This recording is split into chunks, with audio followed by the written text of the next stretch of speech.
Good afternoon, and somebody's music is playing. Please mute your computer. Thank you. Or turn down the volume. Looking at you, geek. Good afternoon, everybody, and welcome back to the Ambassador Wing and another episode of Council of the Ones Babylon 5 review. And today we are covering a doozy. We're covering episode 5 of Crusade, Visitors from Down the Street. And if you can't tell by my voice, this is going to be a hoot. This episode is going to be an absolute hoot. So I don't want to waste a moment. I don't want to waste a moment of time. Welcome to one and all. They're out there. To my fellow council members. You know them. You love them. They're wacky. They're crazy. They too are conspiracy theorists, but that's okay. As I can be at times too. Fiona Wolf, MB Geek, MB Grandpa Geek, and Mountains of Elysium. My friends, it is good to see you all. I don't really want to waste any time. I do want to say hello to the chat, to all the usual and unusual suspects. Archer Colin, Drake Tungsten, DJ Ronnie G, Bureau 31, and to everybody that might be lurking that ain't talking in the chat, good to see you all. Make sure you smash that like button, share this out with your friends, and let's get into it. Drake, hang your head in. Vienna, let me admonish him. Drake, hang your head in shame. Ding, ding, shame. Ding, ding, shame. Ding, ding, shame. Ding, ding. Okay, that's enough. Ambassador. Yes? I want to believe. We all want to believe. Oh, man. Well, all right, man. I mean, that is just what this episode is about. Yes, but one of my favorite parts, though, is like it could be used as both as a recreational device and as a weapon. Speaking of the golf club. Yes. Yes, it can. Okay. Yes. This episode kind of goes off on a bit of a tangent in terms of the whole mission to save Earth. This is just this is Crusade. This is JMS's love letter to the X-Files. Or Y-Files. Filler episode. Let's just be honest. It's a good episode, but it is a filler. It's filler, but you know what? It's hilarious filler. I was like watching this, and I'm like, okay, they've darkened the corridors of the ship. They've got a lot of heavy shadow. They've got an alien that acts like the dude with the cigarette from the X-Files. The smoking man. But he's kind of like a little bit of Mulder in there as well. It's like Scully and Mulder doing their thing. Very bad habits. Well, what happens if you have a whole planet full of Mulders? That's basically the same. I think I'd go drown myself. I'd be like, the truth is out there. Shut up. The truth is out there. Shut up. The truth is out there. Where's the nearest lake? The truth is over there in that lake. Until the truth wants to present itself to us, we're kind of shit out of luck. I just like the fact that the whole crux of this episode was their own government did this to keep their multitudes of Mulders in check, because apparently this species has a very high, stress factor when it comes to certain kinds of conspiracies. So they have to keep their hamster brains going. Oh God! I know this, and I'll bring up your comment here, Elysium. Shout out to all the Men in Black, keeping us safe from the scum of the universe. Yeah, I will say this: the two character, the Mulder and Scully character, and that's what I'm going to call them. Yeah, let's just call them the Mulder. Yeah, but they managed to actually be the Mulder and Scully character without, plagiarizing Mulder and Scully. Yeah, because they were their own brand of crazy. Yep. I mean, Mulder's like, I've got a gun. I'm not afraid to use it. And we find out later the gun wasn't even charged. Yeah, and their own people. I like the part where there's the triple mask reveal almost. I know. The fake alien face and the fake human face, and then the real alien underneath that. I'm like, oh God. Oh man, this episode is just like I said, this episode's way too much. And I It like the is fact just- that Gideon has issues with, like, there's a smell on the ship and you got to get rid of it. And we find out it's a leaky drainage pipe. How in the hell do you have a leaky drainage pipe on a ship that advanced? Someone explain Believe this it to or not, me? buddy, I can tell you why. 20 years Okay, in the geek. military. You know why? Built Why? by the lowest bidder. But there aren't bidders in the future. Yes, there this is are. the They still have credits. And you have to remember, when you build something, there are subcontractors. We Well, saw yes. who built it. When planet-wide conspiracy theories actually prevents that race from self-explosion, because the government guy, when he's coming in at the end, he's like, no, we have to keep this going, otherwise our race's natural inclinations towards certain destructive elements will KO ourselves before we get out of our own solar system.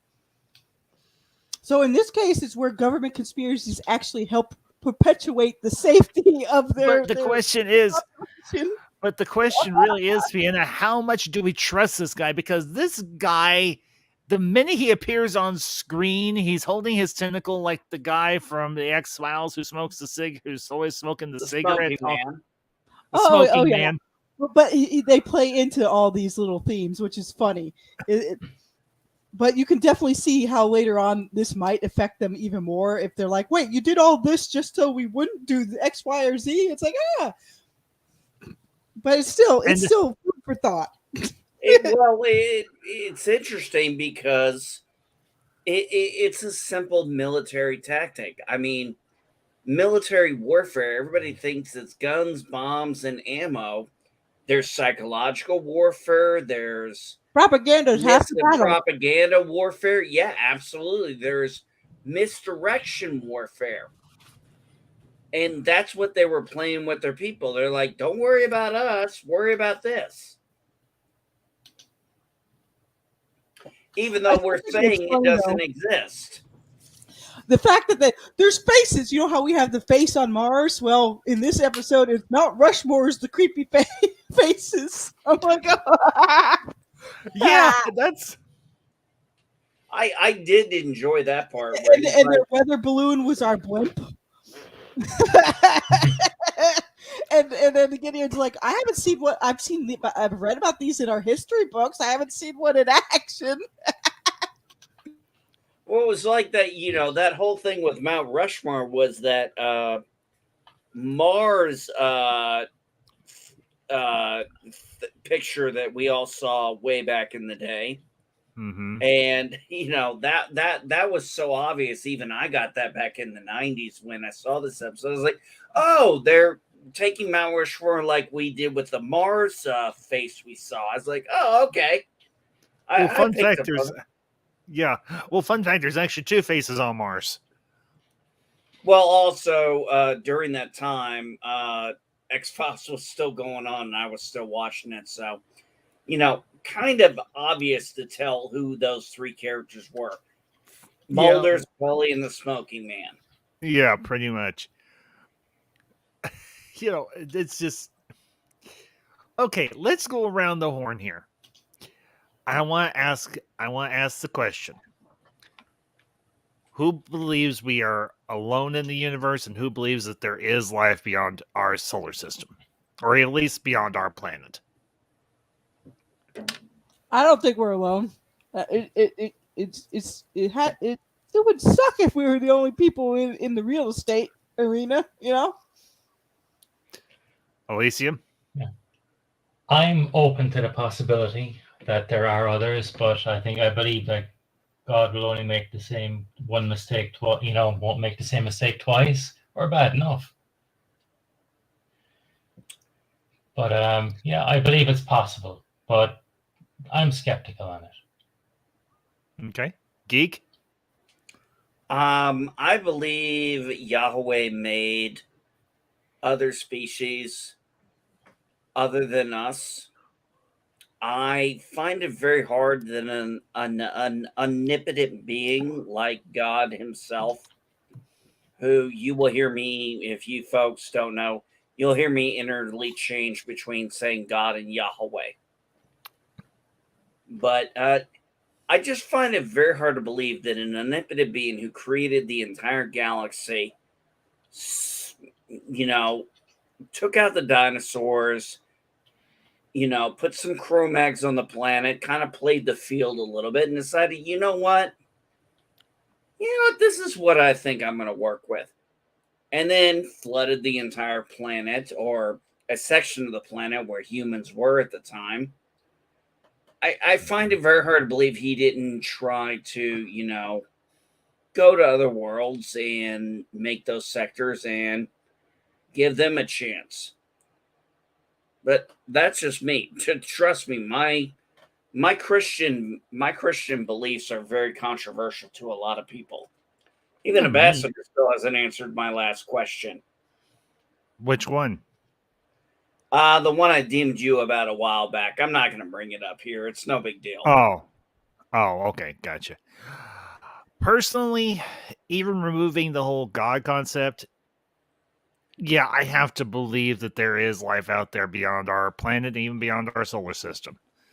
Because can you do that, Ambassador? Though, awful waste of space. If it was just us. No, yeah, exactly. I want to ask Ambassador this. Could you really?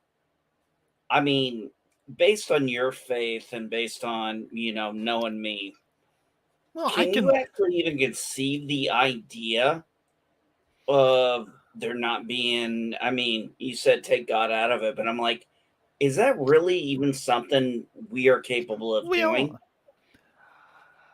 For me, speaking specifically for me, even though I am a person of very deep faith, I am beginning the process to join the Catholic Church, but most everybody knows I am a very devout Christian. But yes, I can step outside of my religious perspective, and I can look at things from a purely analytical standpoint and say, yeah, there is a very high likelihood that life did begin on another world or worlds besides our own. Now, if I step back inside my Christian worldview, then I put God back into the equation and I say, yeah, the good Lord probably did create other life besides us. Most definitely. Now, wait a minute, Ambassador. Did I hear you correctly? You are going through catechism? Catechism. Catechism. I went to a meeting last night for those that were interested in joining the Catholic Church, and it is my intention to go through catechism, the long, stock, and barrel, and become Catholic. Yes, but okay. I went through catechism when I was 22, and was baptized when I was 23 at Infant of Prague in North Carolina. And that's got to be for another time. Sorry, yeah, I know. Sorry, it's right. No, it's okay. I can touch on it briefly, but I don't want it to be the focus of the stream. We're here about the episode. So, but I just mention that the church says that there may be other civilizations, and as they are also created by God, they're children of God. So the church says it is open to it. So it's whatever you believe yourself. Go by science or your faith. It's go with yourself. Yeah. And Colin brings up a good point. Let's not forget this planet has gone through 4 major extinction level events. Who knows what other planets would have experienced? Yeah, I mean, even the planet that we visit in this episode, they could have gone through very similar. I mean, for heaven's sakes, when they go to the planet, it's a dead ringer for Earth. Oceans, land masses, blue sky, the whole shebang. And I will bring up DJ's comment here. A lot of flat earthers think that there's a large universe that is at odds with God, but when I peer through my telescope, I see cool crap, which makes me think maybe there is a God. And hey, 5. Okay, no, that's all right, Colin. I'll put it this way, Ambassador. Humans can be at odds with God. As we Well- used to say in the we used to say in the military, I'll flip you for it. I'm pretty sure God wins every time. Probably. But back to the episode. This whole I have to applaud Douglas Snyder and I have to applaud JMS for the design aesthetic for the episode, particularly how they have the ship dimly lit, the hallways where there's a lot of shadow, very X-File-esque, the two aliens office, very Sam Spade-ish, if I can turn a name into a descriptor, and very, very much in the realm of the X-Files. Not to mention the male and female, the Mulder and Scully are dressed in suits, and the Mulder alien is like, the government's making us dress like this so it's easier for the outsiders to walk around and be more comfortable. And I'm like, that's gotta be the dumbest thing I've ever heard an alien say. But it looks Even like a Twitter thread. I mean, I don't know which. Okay, I hate to say this, but I don't know which alien race is dumber. This alien race or the Packlets from Star Trek? Jeez, it's a toss up. I would say the Packlets from Star Trek. They have got to be the stupidest race we've ever encountered in Star Trek. I think they were. This race is not stupid.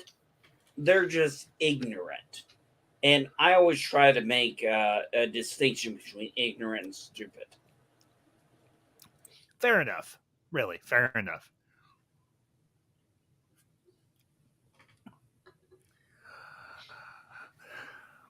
There we go. Now I got some H2O that wasn't doctored at all. None whatsoever. Yeah. Fiona, would you say that's high quality H2O? Yes, very high quality. Little reference to a very bad movie that I absolutely love, that of course being Waterboy, starring Adam Sandler and Henry Winkler and Kathy That's Bates. why you love it. Back when they just made movies. It's Henry Winkler, isn't it? He plays the Henry Winkler as a football coach. Oh heavens! I'm sorry if I'm seeming a little slap happy, but this episode just hit me sideways. I'm like, they really went there. They really went for the full experience. The full X-File experience. I'm like, are they deliberately trying to pick a fight with the creators of X-Files in this episode? No, they're more throwing shade at Star Trek's Prime Directive. And that brings up actually a good. Yeah, let's get into that. Let's get into that, particularly Gideon's final comment to his second in command. Let's get into that whole thing. Captain, don't you think some people might consider us interfering in this planet's culture and their development? And Gideon's like, yeah, screw them. I love it. Yeah. Because no matter what Matthew, screw him, Gideon. I'm in a similar boat, Oh, sorry. Because no matter what you do, first contact scenarios will always change both parties in some way. No matter how much you want to try to go by the Prime Directive, it's just woo. I have spent so much time looking at history and the quote unquote first contact. Picard was wrong in what he said back in Star Trek when he said the Prime Directive, whenever an advanced civilization always approaches an unadvanced civilization or a less advanced, no matter how no matter how good the intention, it always ends up badly. Well, I think he was both right and wrong. I think it depends on if that society is willing to accept this advancement the way they have accepted it. And I hate to say it, but looking at our history, we're not exactly very good on talking about advancement up until the last uh, 200 years. When we finally, and I'm going to say it, we finally fully, for all intents and purposes, abolished a very evil act. And I'm going to leave it Yes. there. Yes, I will agree. And I got your comment up here, Elysium. Gideon dropped a series of probes near several large cities, each containing a copy of the Interstellar Encyclopedia, as well as the details of what he learned from the nature of the cover-up.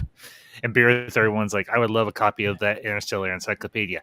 I would love a copy of that Interstellar Encyclopedia. I'd also love a copy of the Hitchhiker's Guide to the Galaxy.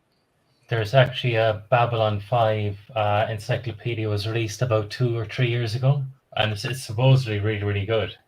But Oh man, There was I mean, a I'd there love to was see it. a there was a point in this episode when they first met the aliens, and the telepath was following the rules and regulations, and him and Captain Gideon were talking, and he's like, "Did you get anything else?"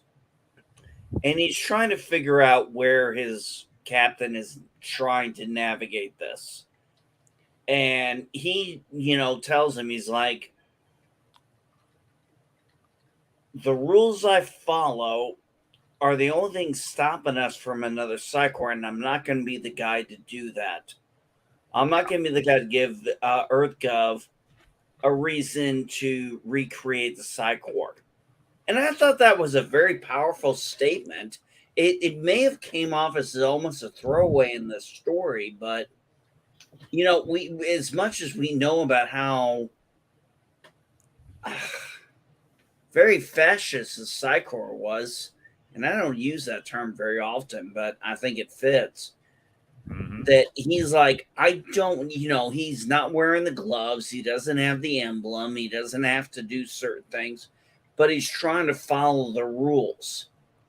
And he was kind of the embodiment of, yeah, I'm pretty sure a lot of telepaths would have wanted, hey, just give us a chance. And he's like, when Captain Gideon said to him, "Did you get anything else?" He's like, "Look, this is what I got." But he's like, "I did not go further than my mandate. I'm not going to be that one who puts us all back." For lack of a better term, he's like, "I'm not going to be the one who puts us all back in chains or back in gloves." I think that would have been a better way to say it. Yeah. And honestly, we get snippets of how the telepath civil war or wars went. Obviously, we won; they didn't. But I think in a lot of ways, it was better for everybody involved, particularly the telepaths that were inside the Psychor. And it gives you a good feeling inside to know that little Mr. Alfred Bester got his. Ambassador, did you read the Babylon 5 books? Never had a chance to. Okay. I was just curious where I was just curious where you got that information from, because I've never read them either. And from Vienna, from Elysium, from Koj, from a lot of people, from people in the chat. Archer Coleman has brought up a lot of stuff in the chat. Viewer 31. So Vienna Wolf, you read Dega. Evolution book came out. I'm gonna plug it here. Yeah. His second book in that series came out on the Kindle. Here, I'll even. Ooh, Degas? Yes. Yes. Oh, good. I Here, can go get a I'll copy. get for everybody. Yeah, link it. Link that sucker. Come on, internet, load. Oh no, the gremlins are taking over the internet. There are no gremlins. There are no gremlins. There's just aliens. Vienna, there are no I- gremlins. There's just aliens. Ambassador, there are no gremlins, only Zool. Yes. I'm sorry, bud. I had to go there. No, I I don't wonder, mind like, you going as there. I wonder, strike bottom up, are the gremlins in Tobin's Spirit Guide? You mean the Oh, Mogwai? that's a good Could The question. be. Mogwai, yeah. Could And be. we're wondering, the Babylon 5 books thing is actually updating with more Crusade stuff and things like that. He's going to be reprinting a few things that'll be available through their website. So if people had a hard time finding some of these things earlier, it's coming back. Hey, Who, JMS is? Ambassador, real Yeah. quick. Yeah. Yep. You should highlight, I believe it's Drake Tuscan. I like Tungsten. Tungsten. yeah, I Which like, one? Which Which one? The Tobin, there's actually a Tobin Spirit Guide. There is. Yeah, from Ghostbusters. Mhm. I didn't know that. No, if I didn't know that, there's probably a lot of geeks who didn't know that. You'd be amazed. So, what did you think about the shit? This isn't my channel. Damn it, Jesse. Real quick question. What do you think about the black and white, the kind of noir kind of thing? Yeah, that I fit. liked it. I liked it. I really did. I really liked it. It was very, very cool. So, yeah, loved it. Loved it to death. As someone who grew up with my grandmother being the one who got me into film, Mhm. and I watched a lot of, Alfred Hitchcock, Twilight Mhm. Zone, Mhm. and things like that. I watched a lot of black and white. And I actually found sometimes black and white more compelling than Color. yes. Yeah, I have to agree because the black and white makes you think, what does this actually look like?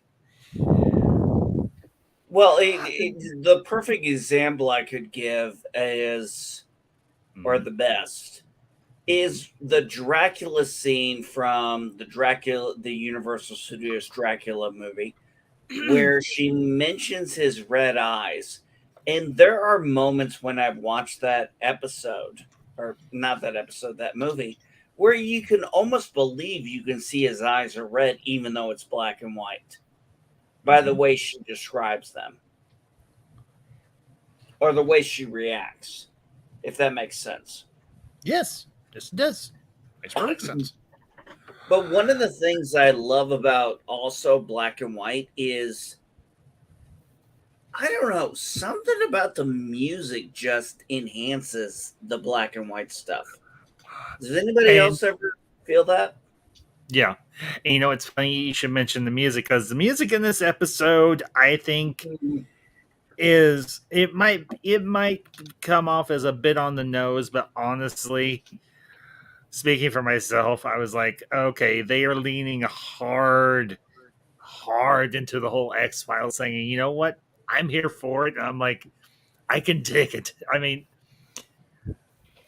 Well, I think the main reason it works is because they care about what they're parodying.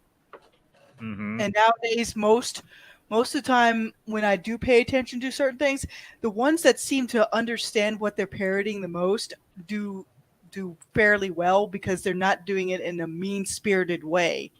Kind of like, Galaxy Quest and things like that. Like, they didn't do it in a mean-spirited way. They took what they liked from all those classic shows and then shoved it into one movie. Yes. And one of these days, I'll get to do that watch party. Maybe when I'm 50. Maybe when I'm 50. Yeah, this. The other comment I'll make about this episode is it's just goofy. It is legitimately. I think this is honestly one of the funniest episodes in the series thus far. I mean, let's be honest. Aside from maybe a view from the gallery, there are very few purely comedic or semi-comedic episodes in B5 or Crusade, and this one is right up there. I mean, I could not help but just be chuckling all to hell because I'm like this episode. So, and real quick to the chat, we do want to say hello to a good friend, a fellow member of the council, Lord Kojak. Good to see you, bud. And he says, I enjoy black and white in general sometimes more than color. Some color seems like it's flattening. Yeah, I can get that. I would. Oh, can I say something real quick, Ambassador? Yeah, you'll just have to speak. Like the microphone. Okay. No. I've seen certain black and white movies that they remade in color, and I don't know about anybody else, but I'm kind of like, you kind of ruined the experience, and I'll leave it at that. Oh man, and I'm looking at some of the dialogue. It was an act of mercy, sir. And then he replies back, "Remind me to never do that again." Yeah, that was pretty funny. No good deed goes unpunished. Remind me to have that put on a sampler. And then his second in command's like, do you want me to get that sampler ready, Captain? He's like, shut up. He's like, just get him in. He's like, I got a nut, Captain Gideon. Give the poor guy some credit, though. He's got so much going on. He's like, I got to deal with this shit now. Yep. It's like, I'm trying to save my planet, and I got to deal with these idiots. And be civil. God, I'm glad I wasn't Captain Gideon, because I'd have been like, you know what? You three, you're going to execute. They're going to execute us. I'm like, not my problem. Get the fuck out of here. You know what? He's like, I don't care about your conspiracy. I don't care about your crap. It's almost like Gideon said, without actually saying, get the F off my ship. Get all these snakes off my plane. I'm tired of these mother freaking Mulders on my mother freaking spaceship. I'm gonna be honest. I'm gonna be honest. That movie is absolutely fun to watch. It's Samuel L. Jackson, for crying out loud. Well, of course, it's a bad film, but we know it's a bad film, and that's why we love it. Well, so's Killer Clowns from Outer Space and Batman Forever, but hey, we're allowed. We're allowed to like bad films. Don't you dare say a bad thing about Batman Forever. Oh, I'm sorry. I said, don't you dare say a bad thing about Batman Forever. You and me are going to have words, and you're not going to like half of them. No, I'm saying I'm kidding. No, it's just, we know that certain films are bad. We still love them. Why? Who the hell knows? But it is very interesting, some of the bad movies we enjoy. Elysium, if you do not say that out loud, I will kick you off this panel. You better say what you just put in the private chat right freaking now, because that is hilarious. Do it. Do it. Isaac, just imagine if they made that now, we would have had Alex Jones there. They're turning the iguanas gay. Oh man, and I like the fact that the air quote evil smoking alien guy is like, do you smell something? And then Gideon just gives his look. He's like, I was right. It's like saying I'm not the only one. No. Wolf brings up what I was gonna say before I realized I was talking too much, and it was like, he's like, what is that smell? And I was like, shit. So there is that. Have you ever been in that situation where you smell something and yet it's there and nobody else fucking smells it? Maybe the truth will wander in by accident. Gideon has a lot of good lines in this one. He does. Yes, he does. And this is Joe saying, imagine if we got this lets us know what this show could have been if it had gotten its 5 years that were actually planned out, the same as Babylon 5. Yeah. This was such a fun episode. This episode is. No, go ahead, Ambassador. It's your show. No, go ahead, Geek. You first. Have you guys actually talked about what kind of happened with this show? And it was literally DOA. I'm just curious.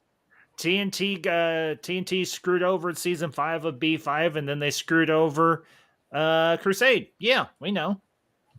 No. I mean, I didn't know if you guys had talked about that or not. That's all I was asking.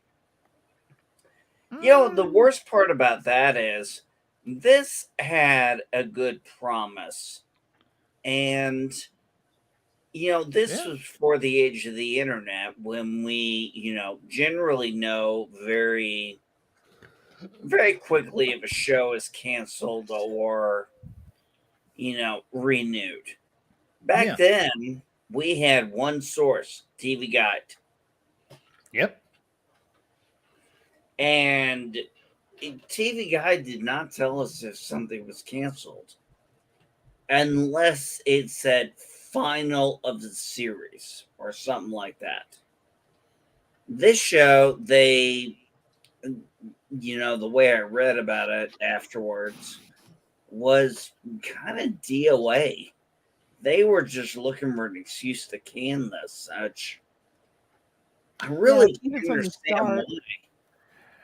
No, I mean, I really don't understand why. I mean, they had, you think about it, they had a stellar franchise. They had B5. They actually had a very good, successful continuation. Well, part of it is like apparently on the network end, all the Babylon 5 people would tune in for Crusade, but the regular TNT people would tune out, and then the opposite would happen. All the Babylon 5 people would leave, like once Crusade was done, and they wouldn't tune into TNT stuff. Oh, like, shit. You know what? As far as like the network part goes. Oh, you know what, Wolf? No, you're right. I actually just found that article not too long ago. And I just have one thing to say to Drake and also to the people who canceled Crusade. Y'all know where I'm going, so just bear with me.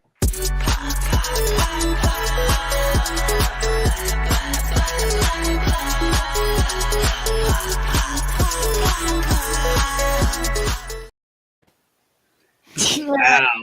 Oh, man. I do like the fact that the lieutenant had a good comeback. I'll get started on that embroidery, sir. Wow. When the ambassador starts using cuss words or those kind of gestures, then I'm like, ooh. I thought it was the funniest thing when I watched, I don't know if any of you watch Honest Trailers. Yes. But okay. Well, they did one for Batman Forever, and I love what Epic Voice Guy said. He goes, "Oh yeah, this is definitely the worst movie I've seen 30 times." And I had to pause it and start laughing my ass off because I'm like, "Oh my god, so true." Yes, it is. Well, it's okay to like bad movies. We admit they're bad. Just doesn't mean we don't like them.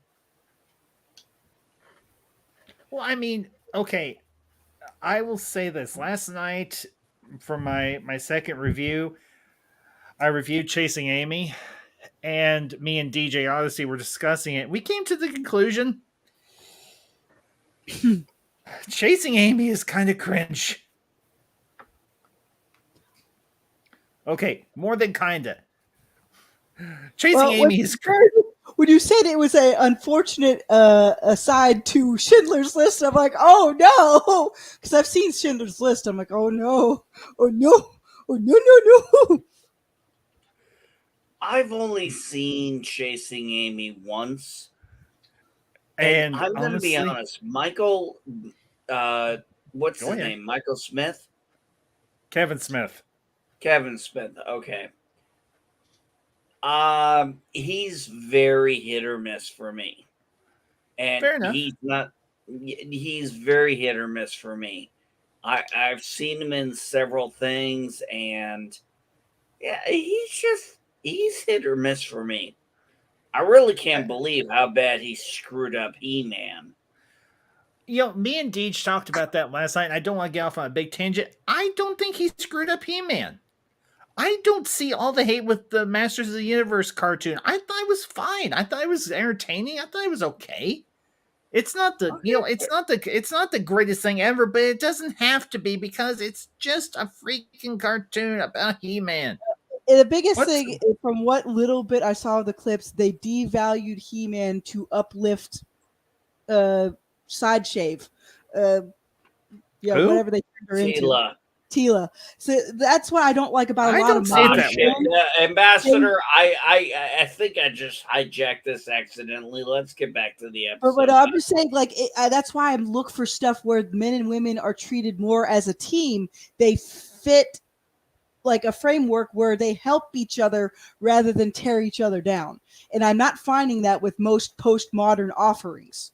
It's just not happening. I have to go to the past, or I have to go with indies that are taking their cues from the past and then just doing their own thing with it. Fina Wolf, would you?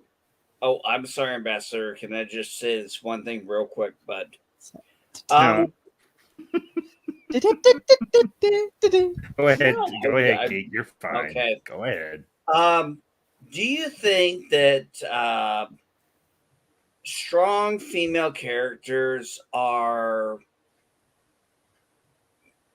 done best when they have a strong male support, just like the other way is you have a strong male character and I don't think they are complemented by a strong female support?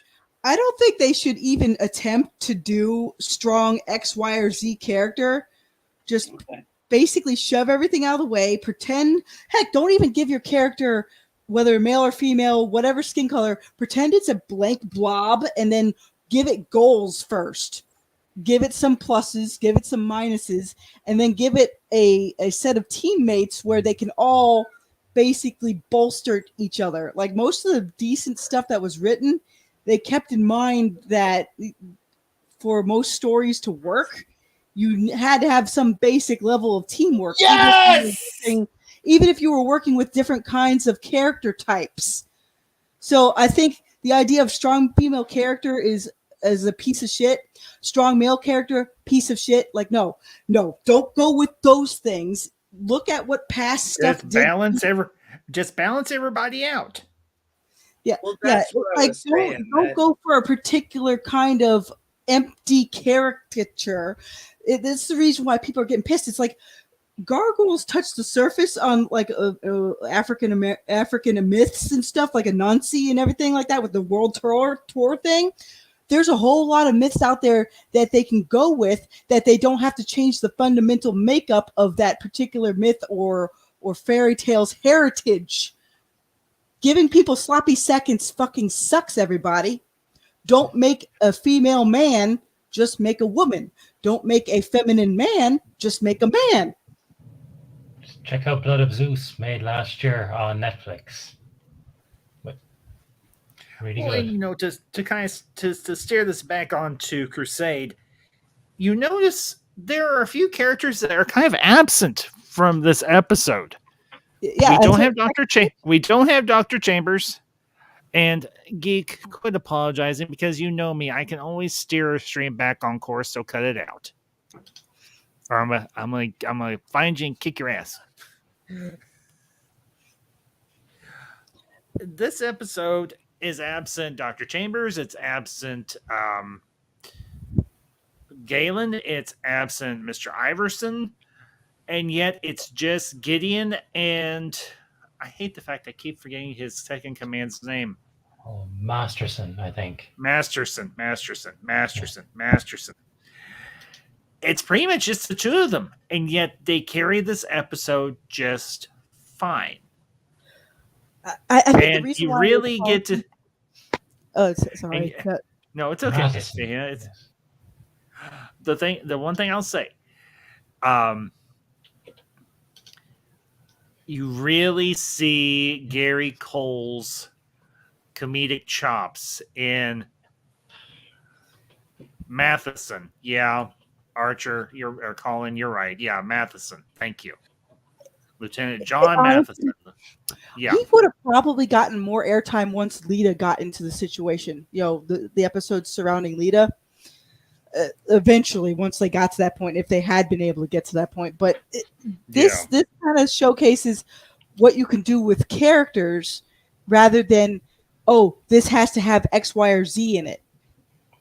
Just pretend you don't even know if the character is going to be an old man or a 5-year-old kid. Just put in what kind of aspects you want them to have, like plot-wise, motivation-wise.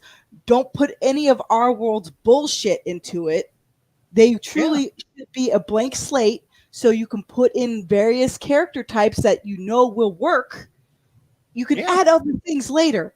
That's the reason why older stuff still gets brought up in conversations, because they actually brought forth characters. Crusade was short-lived, but it actually had some noteworthy characters in it even before it got keeled over. Got the axe. Yeah. Thanks to the wise and powerful idiots at TNT and Warner Brothers.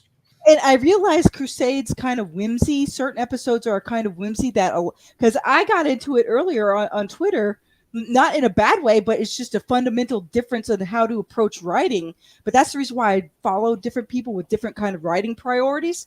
Because the one guy I was, going back and forth with, he saw most writing where the truth comes through the ancient Greek kind of tragedy setup, where art has to reflect beauty and truth and everything else. But depending on the writer, their truth is going to be different from yours. They're going to want to focus on different things. That's the reason why I think there's room for paragons. There's room for static or flat arc characters. There's room for the cathartic characters, the room for the dynamic arc characters. But most people writing nowadays, it has to have X, Y, or Z to be compelling. It's like, no, some people will find different things compelling. It's just the way it is. Yeah. So yeah, even though poor Crusade got the boot, there was plenty of aspects in it that just I enjoyed, even more so than Babylon 5, because even though it had a premise where it's like, oh, we got to race against time to save humanity, it was more of a case of how are they going to get humanity out of this situation, because we've already seen the flash forward with Londo and everybody. We know humanity's going to be okay. You just don't know how they get to that point. Yeah, but some people don't find that as engaging as, say, like a perpetual tragedy setup, say like Berserk, where there is some heroics in it, but it's a perpetual tragedy. Mm-hmm. And some people will find that more engaging because it's constantly a cathartic release for something, but it won't get everybody. But it's just one of the more popular tangents that most stories go with nowadays. And half of those stories copy it poorly. So that's why you got all the skin suits. Well, and say what you will. Yeah, this episode does, like I mentioned as we started out, is very comedy heavy, but it doesn't sacrifice making the characters look buffoonish for the comedy. It's well written, and of course, it was written by JMS, so we know it's going to be of good quality. And that, for me, was the biggest thing. Could JMS write a purely or is almost entirely comedic episode in this instance? He might pretty much proved, he could, because he's freaking JMS.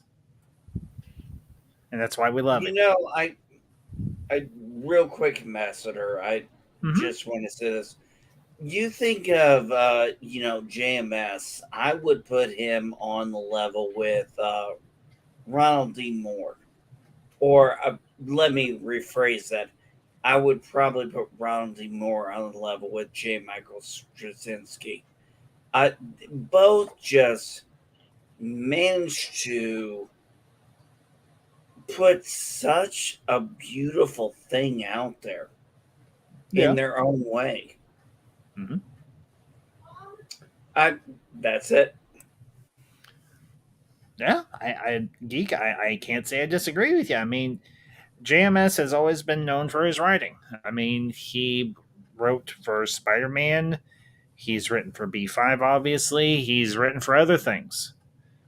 He is just a solid.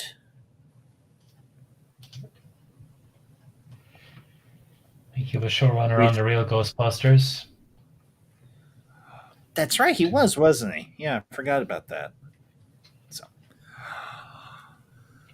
anyway, well, anything else about this episode y'all want to dig into? Anything we might have missed? I did like the fact that Gideon was asking, how come we didn't detect that, the firearms both times? Because they were actually like props. They didn't actually have an active charge either way. But the other guy let himself be taken hostage so he could move his guy out of there. I'm like, oh, like, jeez. And it's rather telling that they knew about, hyperspace, the jump gates and all that stuff.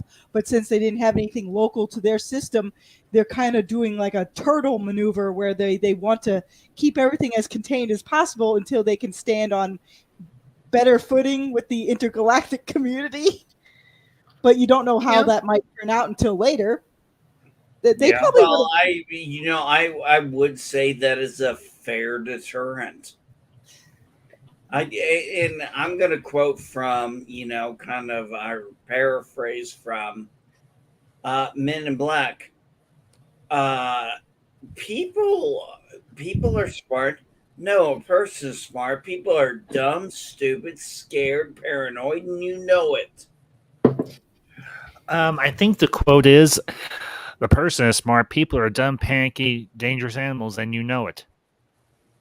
Yeah, you're probably, like I said, I was paraphrasing there. Hang your head in shame.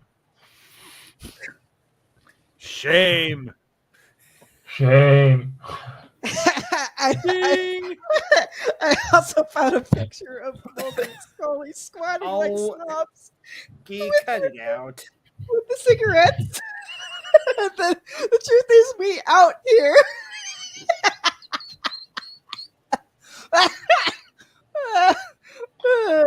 They just don't want to be discovered yet. I bet you they would have come back to this planet though later in the series. I bet it. I bet you. Maybe. Yeah. But I did like that Gideon was trying to stave off a future war or future xenophobia within that planet by dumping all that crap on them. Yeah, pretty much. Or dumping. And he unintentionally dumped a bunch of crap on a bunch of other people, on his own ship. And I did find it interesting, even though they knew about the hyperspace, they knew about interstellar travel, they knew about aliens. They didn't know that cigarettes were addictive. Strange. No, not necessarily. No, and I'm going to explain that very quickly, because everything you said up to the cigarette part is career fields I worked in, which was communication. And I worked in telecommunication, I worked in computers, I worked in VHF, UHF, HF, and a few UHF, and a few others I can't remember. One of the things you have to... Where was I going with that? I don't know. You're the one that said it. Cigarettes might look cool, but they cause, I guess, other issues. Especially if you have an alien biology. They cause cancer, they cause heart disease, they cause low birth weight in people and women who are pregnant. And I'm going to say this. Where This might be a was little. it? Well, wait a minute. Why do you know what the label on the cigarette case is, Ambassador? Because I've worked in retail and I've read the side of a cigarette pack before, geek. As far as the Okay. general warning states. Oh, and also one thing I noticed in this Not to episode. mention, smoking when- killed my grandfather.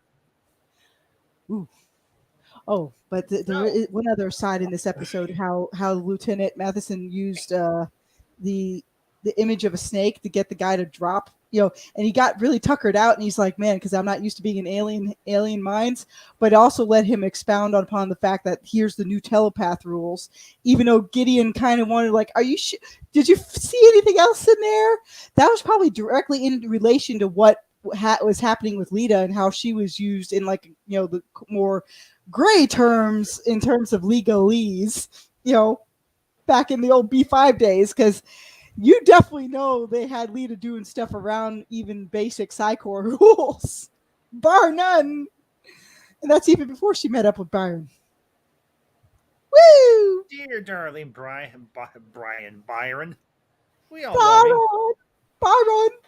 His strength was not a Byron. willow. Oh, Sorry, Byron. But you kind of went up in flames instead of being that nice sturdy willow you were talking about. Well, he was a willow, all right, and he burned up real quick because we all know willows burn up real quick.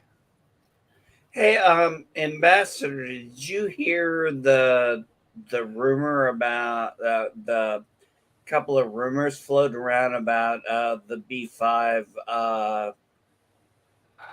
Yeah, I think we got re-image. the cast movie or the cast project. Yeah, I've heard about it. Oh, okay. I only just heard about it, I think, a day or two ago. Well, that's because you're not in the know, geek, and we are. Hey, man, I can only be in the know for so much. You call yourself a geek. Hey. Hay is for horses. I am not a horse. I am a man. No, hay is for horses on donkeys. Well, to quote one of my favorite Bugs Bunny cartoons, which is appropriate here because the Looney Tunes are Warner Brothers property. Excuse me, sir. If I had 4 legs and went hee-haw, wouldn't I be? Why, you'd be a jackass. Who said that? Bugs Bunny.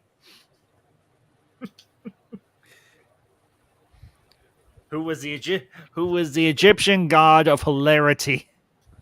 And frustration. No, that's Daffy. Daffy Duck. That's Daffy Duck, Fiona.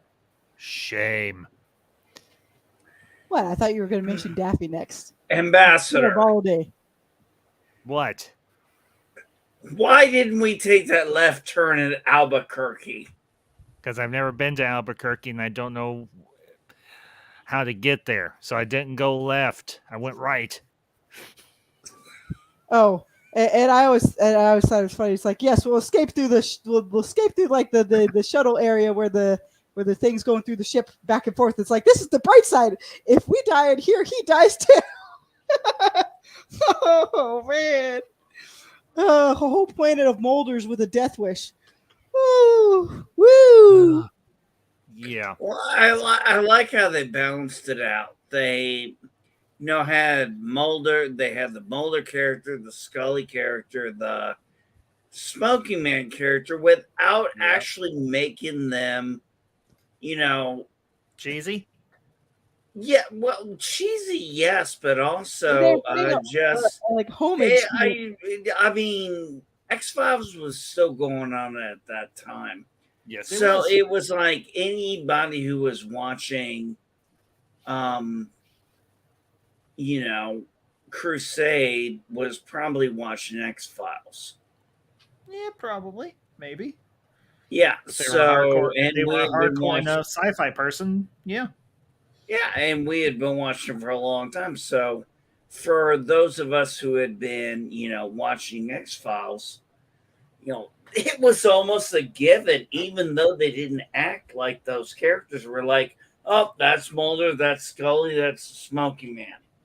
Even though they didn't act like them, we knew which character that was the one representing. But they did it in a really kind of unique, comical way. Yep. Sure enough. So. Okay. Well, I think we've had enough goofiness for one afternoon. This has been, I think, this is by far going to be one of my favorite streams and everything for this series thus far. The Conspiracy Onion episode. How many layers does it have? Let's count. 1, 2, 3. 4. What is Mount Rushmore? Oh man, Drake. So that golf club though. Oh, the golf club. Maybe they have a comic skate instead of a hyperspace skate. That's good. Well, I like that. Much like Captain Matthew Gideon. After we get done here, I'm going to sort of put my feet up. I'm going to have a nice glass of iced tea, maybe a Long Island iced tea, and have a nice night, have a fun night out with my buds. So I do want to let you all know there will be no stream tonight. There will be no streams tomorrow, but I will be back Saturday afternoon and Saturday. Well, I'll be back Saturday, period, with another doubleheader. And we'll be continuing the review of the View Askew-averse with Dogma and Jay and Silent Bob Strike Back. So be sure to tune in for that. And as always, I will have the link in the chat if you want to join me for those discussions. So, and then I'll be wrapping up Sunday with Clerks 2. So, but we will of course be back next week at our normal time of 3:30 Central. So we hope to see you all then. As always, make sure you smash that like button. Share this out with all your friends who are fans of good quality sci-fi and good, entertaining, thought-provoking movie and television commentary, which we bring you here every week with the Council and here on the Ambassador Wing. But you all have a great night. Have a good... Just one thing, just as we have Matthew Gideon on the show, it's okay, people, we're going to have to ask you to come back next week. Okay. And we have to ask him back the week after as well. Man, the end of this I episode. need a coffee cup for that one. Gideon just putting his feet up and then taking a sip of his iced tea and with a Hawaiian shirt on, just woo! Yes! They got rid of that. That was hysterical. That was absolutely, I laughed my head off at that. I was like, because somebody of Sheridan's setup wouldn't have done that, but Gideon, I could see Gideon doing that. I couldn't see Sheridan doing it, but yeah, I could definitely see Gideon doing it. Absolutely. So, anyways, folks, thank you all for being here this afternoon. You all have a great one. We will see you all next week. And until next week, this is the Council of One saying, and 3, 2, 1. Zooty! Zoot! The truth is out there! Zooty!